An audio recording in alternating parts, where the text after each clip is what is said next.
Sekarang ni panas terik, korang nak cut sugar sebab apa? Badan dah berlemak. Kena stop, kurangkan air manis. Kita ni craving air manis. Peminat air manis, terutamanya peminat sirap. Minum sirap confirm kena manis. Ni korang try ni. Menirap ni kenapa best? Sebab dia ada zero calorie, zero sugar. And rasanya memang macam minum sirap yang ada gula. Caranya mudah je. Tambah gula ke apa, just tuang 1 sudu. Sudu letak kat dalam ni. Sudu menirap ni untuk 190 ml.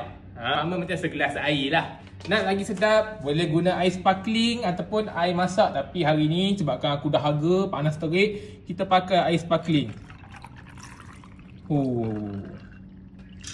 Kacau.